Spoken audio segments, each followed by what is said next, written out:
Sud Radio Berkov dans tous ses états. Le fait du jour. Pierre Chaillot est statisticien. Pierre Chaillot travaille et a travaillé depuis 2 ans avec Laurent Toubiana, l'épidémiologiste que nous avons déjà reçu, chercheur à l'INSERM, et sur la mortalité. Bonjour Pierre Chaillot. Bonjour André Berkov. Alors, Pierre Chaillot, vous avez sorti sur le site de François, le très bon site de François, avec Christian Perron, un article, un papier, allez, on peut dire un papier, même si on est sur Internet, sur ce qui s'est passé, et notamment, vous l'intitulez ainsi d'ailleurs, mortalité selon le statut vaccinal, la réponse hallucinante de la CADA, la commission d'accès aux documents administratifs. Alors j'aimerais que l'on raconte ce qui se passe, c'est-à-dire que Laurent Toubiana et vous-même avez demandé les statistiques d'hospitalisation et de décès, toutes causes confondues, selon le statut vaccinal. Alors j'aimerais déjà que vous m'expliquiez, qu'on s'explique là-dessus. Ça veut dire que vous avez demandé les statistiques donc depuis la campagne de vaccination, depuis le début de la vaccination, toutes causes confondues, ça veut dire vaccinés et non vaccinés, morts ou effets graves du Covid ou avec le Covid. Expliquez-nous. Oui, une considération tout simple. En fait, avec Laurent Toubiana, on travaille sur la mortalité toutes causes confondues depuis 2 ans. L'idée, c'est de savoir si les gens décèdent vraiment plus que d'habitude. Vous l'avez déjà reçu, André Berkov, à ce sujet, où on avait travaillé sur un papier pour montrer que la mortalité en 2020 était loin d'être du niveau de déclencher une panique au niveau qu'on a vécu.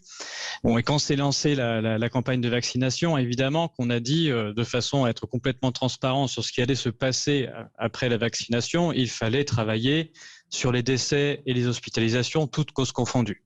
L'idée est très simple. Si nous sommes bien dans le cas où il y aurait un virus tueur extrêmement mortel qui circule et où la vaccination est efficace, alors nécessairement, les taux de mortalité des vaccinés vont être inférieurs à ceux des taux de mortalité des non-vaccinés. Oui, donc c'est bien logique. la première chose à regarder. Oui. C'est pareil pour les hospitalisations. Si ça fonctionne et que du coup on n'est plus hospitalisé d'aucune sorte, ou plutôt aussi la maladie qui fait hospitaliser les gens, qui est le Covid, et que c'est vraiment significatif et que le vaccin protège, alors on va voir les hospitalisations, toutes causes confondues, diminuer chez les non-vaccinés et pas chez les non-vaccinés. Donc il faut vraiment regarder tout. Pas chez les non-vaccinés, oui, absolument. Oui. Voilà. Et donc, il faut regarder tout de façon à s'éviter des biais de comptage qui auraient trait au fait de privilégier certains comptages Covid dans un groupe ou dans l'autre. Donc, il faut vraiment être transparent. Et donc, depuis 2 ans, en effet, avec Laurent Toubiana, on réclame le fait que soient diffusés ces chiffres de différentes manières. Tout d'abord, en demandant directement aux intéressés, au ministère de la Santé. Dans le cadre, ensuite, lorsque s'est lancé l'OPEST, donc la commission pour regarder l'efficacité et la sécurité de la vaccination, Laurent Toubiana a également demandé à ce que ce soit fait, ça n'a pas été fait. Il y a une pétition qui a été demandée sur le site de pétition du Sénat de la part de Laurent Toubiana pour dire... avec 600 chercheurs, je crois, qui ont signé, non ? C'est ça. Alors oui, en fait, la pétition qui a été demandée sur le Sénat a été censurée par le Sénat, qui n'a pas voulu l'accepter sans donner aucun motif. Et donc c'est derrière qu'il y a une tribune pour dire mais c'est pas normal de se faire censurer une pétition. Et donc oui, il faut diffuser ces chiffres-là largement, les données accessibles pour pouvoir les étudier et bien vérifier qu'il y a bien une balance bénéfice-risque, on va dire positive, en tout cas supérieure à 1, de la vaccination. Attends, Pierre Chaillot, alors une question de précision. Est-ce qu'aujourd'hui, à l'heure où on parle, est-ce qu'on peut savoir véritablement les chiffres? C'est-à-dire par rapport aux vaccinés, aux non-vaccinés, aux décès, aux hospitalisations. Est-ce que ces chiffres existent, ces statistiques existent ou pas? Elles existent forcément quelque part au sein du ministère de la Santé, au sein des sources qu'ils utilisent. Ils font des choses bien plus compliquées pour rabooter les données et rajouter la mention Covid avec des fameux tests ou bien des hospitalisations déclarées Covid. Donc il faut des choses très complexes pour faire des comptages qui sont extrêmement, je l'ai déjà dit, qui sont douteux sur le sujet et où la méthodologie est critiquable. Donc ils auraient tous les éléments pour faire le calcul simple qui est-ce que oui ou non les vaccinés meurent bien moins que les non-vaccinés, point barre, sans rajouter la considération test positif, Covid, pas Covid. Ou est-ce que les non-vaccinés sont plus nombreux dans les hôpitaux que les vaccinés? Exactement. c'est ça? Oui, on veut tout savoir de façon à vérifier. Imaginons par exemple que suite à une vaccination, on ait des gens qui rentrent à l'hôpital pour des questions de problèmes cardiaques, Oui. ou bien qui soient enregistrés à l'hôpital comme ayant une pneumonie et non pas un Covid. Du coup, on aurait un biais, c'est-à-dire qu'on aurait compté les vaccinés dans d'autres cases que la case Covid, et donc il ne faut pas regarder que la case Covid. Il faut regarder les hospitalisations toutes causes. Les comorbidités, comme on dit.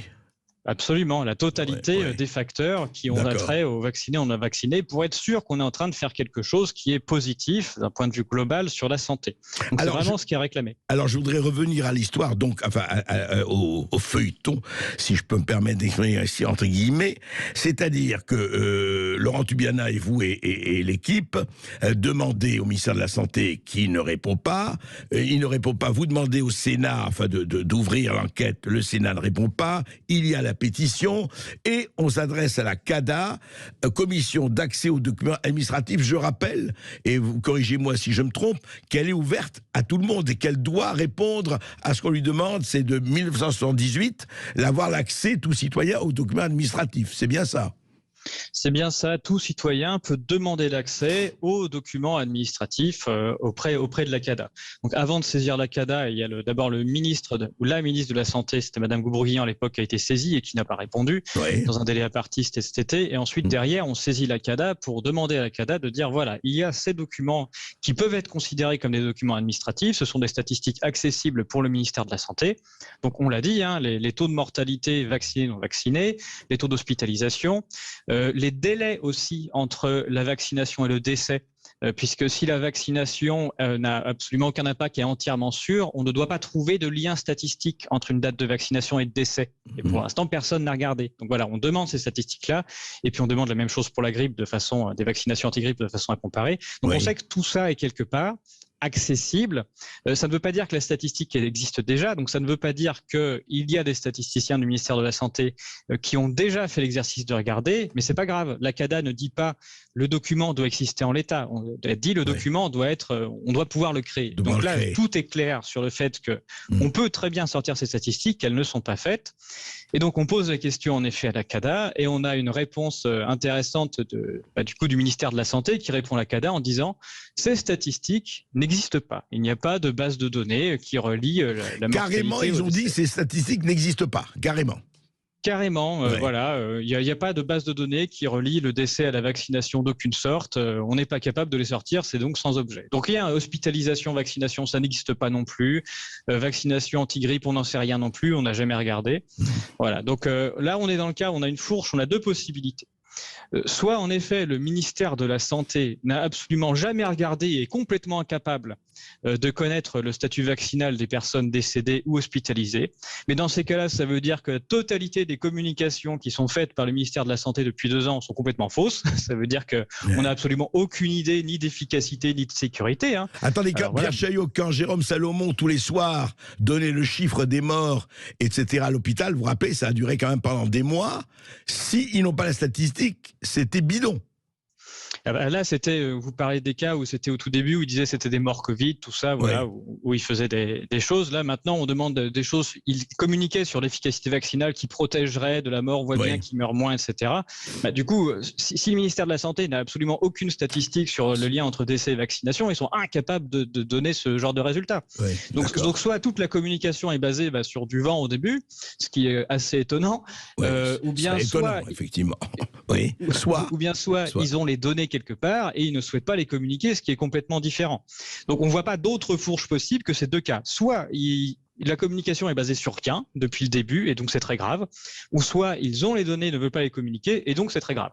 Voilà, on ne voit pas d'autres fourches possibles. Et alors, Pierre Chaillot, pour le moment, on en est là aujourd'hui, c'est-à-dire non-réponse ou en disant c'est inexistant, et vous continuez à chercher, bien sûr.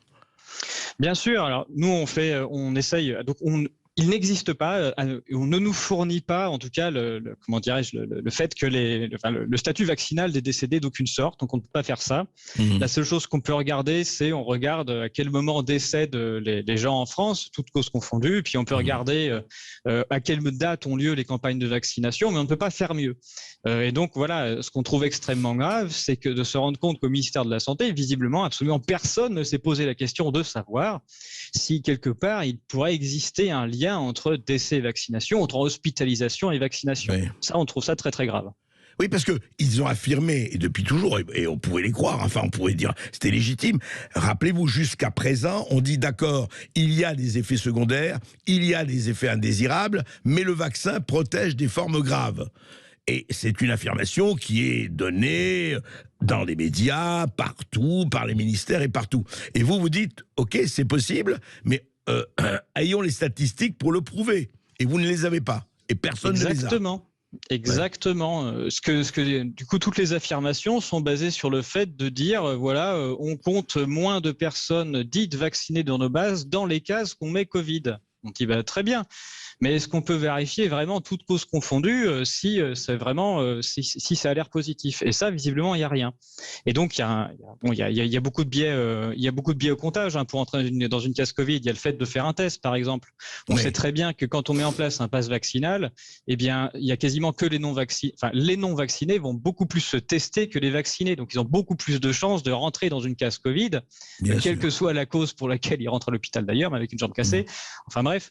Et donc, il y a des biais qui sont colossaux sur le fait de caser les gens dans une case Covid ou pas. Donc on dit voilà, on va se mettre tous ensemble, on réfléchit à quelles données sans bien on va pouvoir utiliser, on regarde hospitalisation, tous causes confondues, décès, tous causes confondues. Ouais. Mais alors donc Pierre Chaillot aussi, je comprends bien, est-ce qu'il n'y a pas eu confusion? En tout cas, on peut se poser la question entre, dans le nombre des morts et des cas graves, entre morts ou hospitalisés à cause du Covid ou hospitalisés en même temps, par autre chose, mais parce qu'ils ont été aussi vaccinés. C'est-à-dire, est-ce que c'est mort du Covid ou mort avec le Covid?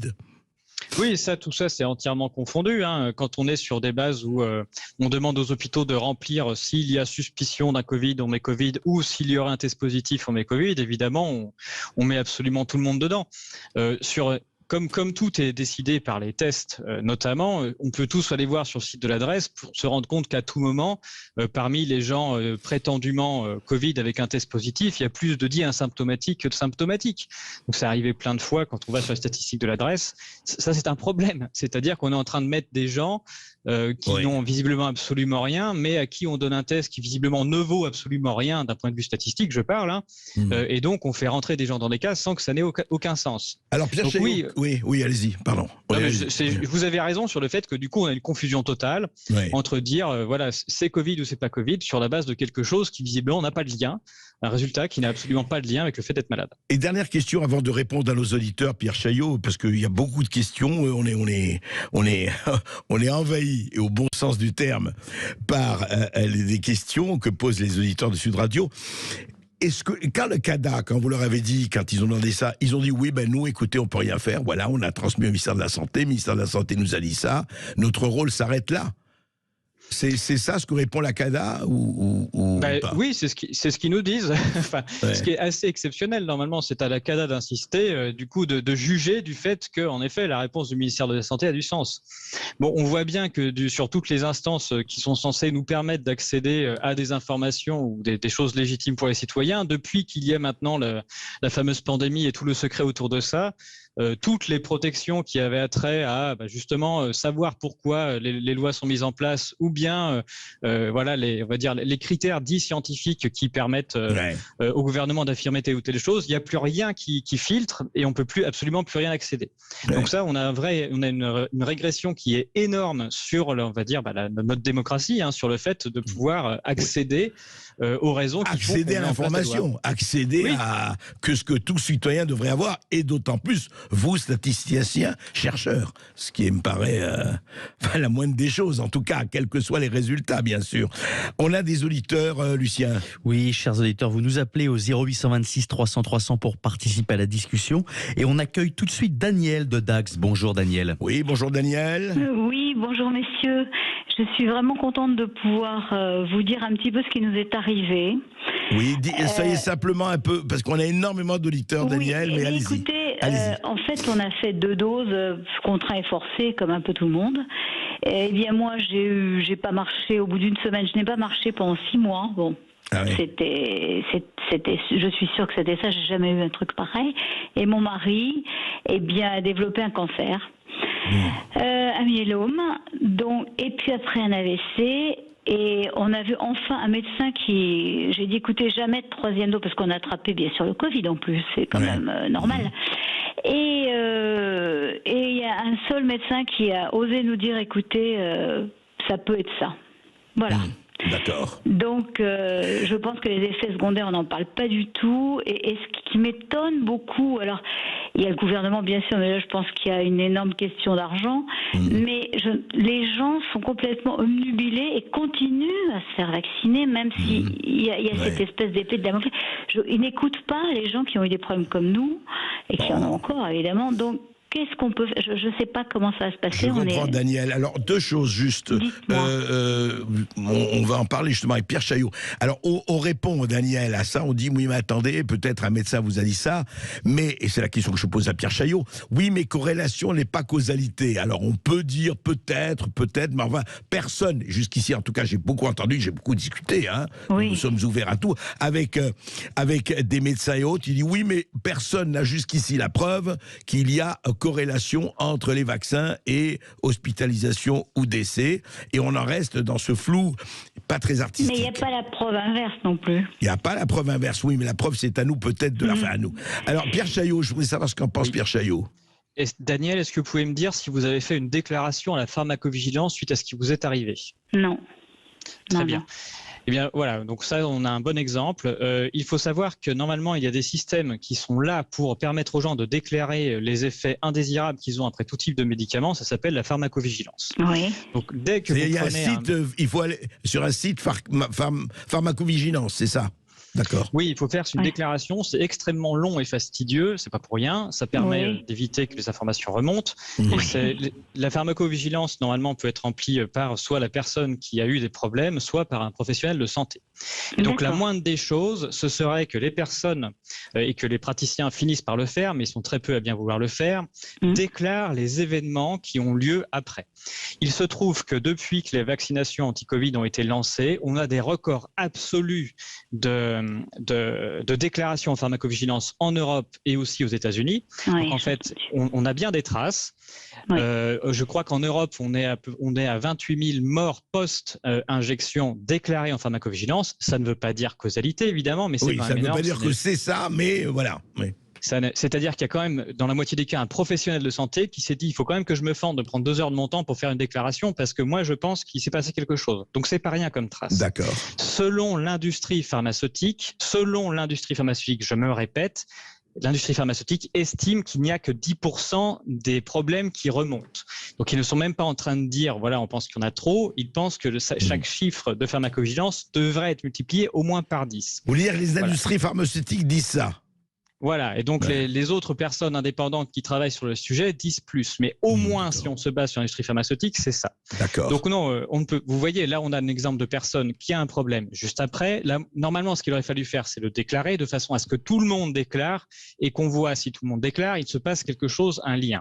Donc ça n'a pas été fait, les gens ne l'ont pas fait. On n'a pas dit aux gens de le faire, et même pire, il y a eu toute un tas de publicités qui, avant de savoir quoi que ce soit, s'est mis à dire partout, il n'y a pas d'effet indésirable, c'est pas vrai, les gens qui racontent ça sont des menteurs. Et donc ça, c'est extrêmement grave puisque ça coupe le fait de voir quelque chose.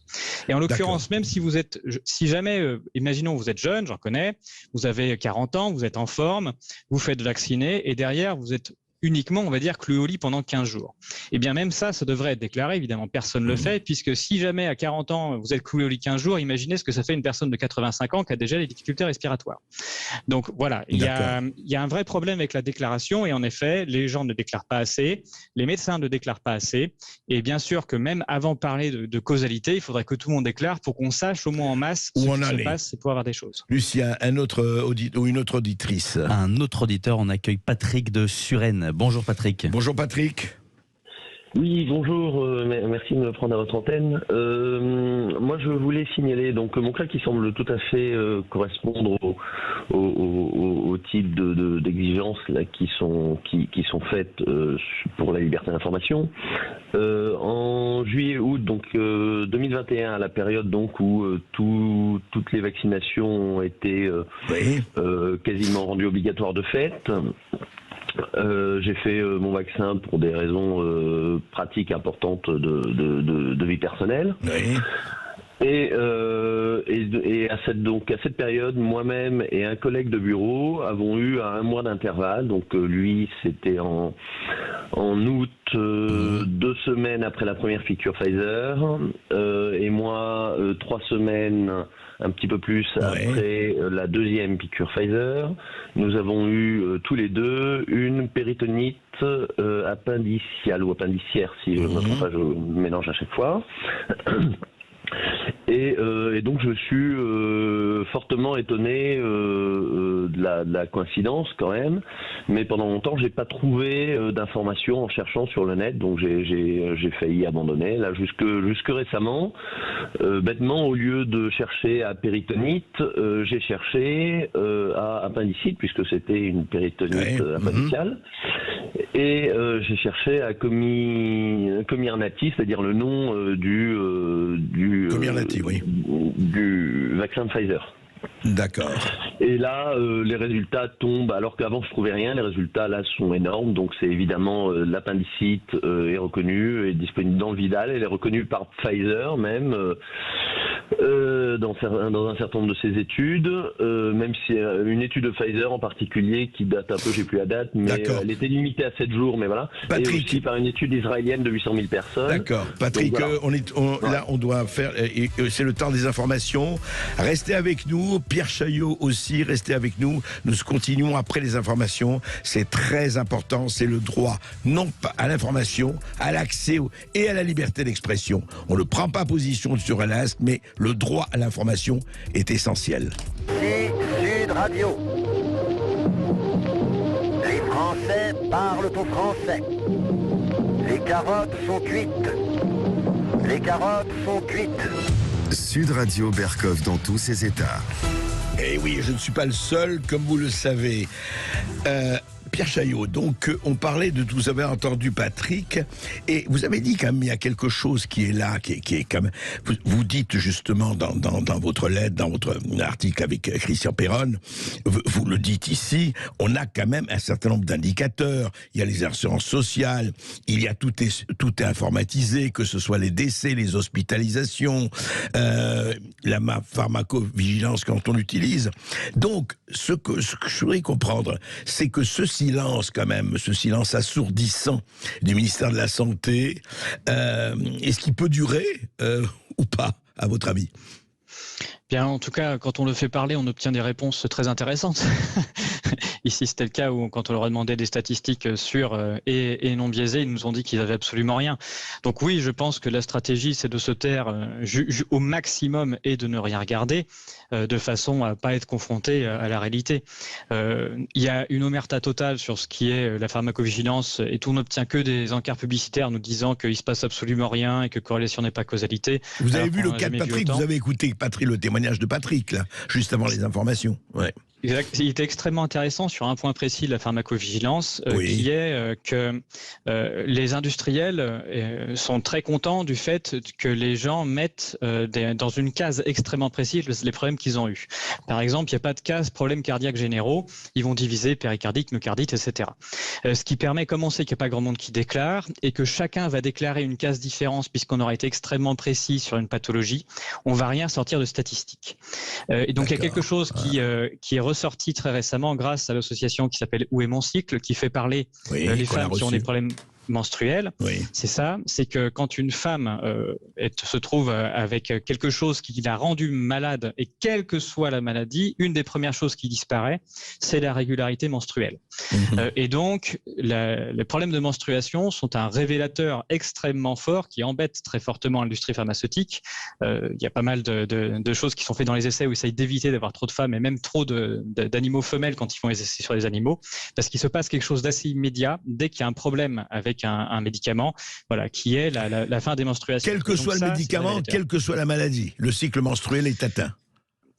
Très souvent, disons. Très souvent, voilà. ouais. Et on ne peut pas le cacher en mettant une case spécifique. Voilà, il va y avoir problème menstruel, et donc les problèmes des femmes seront révélateurs du côté gigantesque qui a des problèmes avec ces injections, qui font, voilà, et c'est le nombre de femmes qui ont des problèmes menstruels qui va révéler ça, parce que c'est significatif statistiquement. Et donc il faut absolument que les femmes se déclarent leurs problèmes menstruels qu'elles ont eu à la suite des injections, de façon à ce qu'on ait une idée de la masse des problèmes dans la population. Et ça, on ne peut pas le diviser en sous-catégories, comme l'histoire qui est arrivée à l'auditeur là, qui n'a pas trouvé, voilà, Patrick, qui n'a pas trouvé son cas particulier quand il ne cherchait pas exactement le bon terme.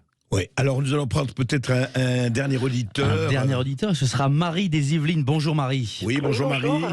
Bonjour messieurs, je voulais témoigner pour mon mari, donc qui a été vacciné 3e dose le 21 janvier 2022 et qui a fait une thrombose exactement 30 jours après.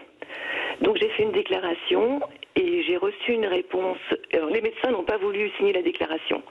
J'ai reçu une réponse le 28 juin me disant que... De la pharmacovigilance, voilà, c'est ça. De la pharmacovigilance. Oui. Je vais résumer l'email, hein, mais que bien que mon mari n'ait pas d'antécédent médical ni de traitement en cours, il ne pouvait pas prendre en compte cette déclaration parce qu'on n'avait pas fait toute la recherche étiologique. D'accord. Donc moi j'ai insisté, mon mari a fait tous les examens qui n'ont pas été pris en charge par la sécurité sociale, donc tout un bilan Doppler, des prises de sang, etc. Oui. Tout est normal. Mais donc j'ai retransmis les derniers documents. Ah oui, c'est ça, vous avez fait vous-même toute la recherche, les examens. Toute la recherche, enfin les médecins, hein, bien sûr. Oui, bien sûr, bien sûr. Non pris en charge par la sécurité sociale. Oui. Et vous avez renvoyé le rapport à la pharmacovigilance. Voilà. Et j'attends toujours la réponse. Et le médecin et le médecin généraliste et le médecin qui a fait le Doppler n'ont pas voulu témoigner parce bien qu'ils aient dit à mon mari, surtout ne faites pas de 4e dose. D'accord. Mais ne donne pas de problème. Pierre Chaillot, encore un témoignage. Oui, tout ça, c'est des témoignages qui nous montrent exactement que les déclarations à la pharmacovigilance sont extrêmement sous-estimées et que l'omerta qui pèse sur les gens empêche les gens de déclarer les problèmes qu'ils ont eus. Et on n'est même pas en train d'accuser quelque chose, on est en train de permettre aux gens de déclarer des problèmes de façon à ce que ça remonte dans les instances pour voir si massivement il y a un problème. Mais quand on voit que dès la base, on bloque et qu'on empêche les gens de remonter, fatalement que tout là-haut, ils vont dire « Regardez, il ne se passe rien ». Voilà, puisque le blocage se fait directement à la base. Et même malgré tous ces blocages, on a battu des records de déclarations. C'est dire ce qui se passe depuis le début. Donc, voilà, il faut... le problème des médecins aussi, etc. Surtout, on ne signe pas, mais ne faites pas de 4e dose, etc., etc. En tout cas, la question, vraiment, on peut le dire, la question est posée et on ne peut pas concevoir que dans un pays qui s'appelle démocratie, on n'ait pas de réponse. Là, c'est pas possible. On attend, dans le ministère de la Santé, on est prêt à recevoir tout responsable, le ministre François Braun ou autre, pour nous expliquer ce qui se passe. Merci Pierre Chaillot, je sais que vous sortez un livre en janvier, c'est bien ça ? Oui, c'est bien ça. On parlera de tout ce qui s'est passé, des statistiques, dont les problèmes qu'on peut observer dans la mortalité générale depuis les injections, mais pas que. On refera toute l'histoire à partir de toutes les statistiques officielles de ce qui s'est passé depuis 3 ans. Eh bien, on vous recevra à ce moment-là. Merci de vos éclaircissements.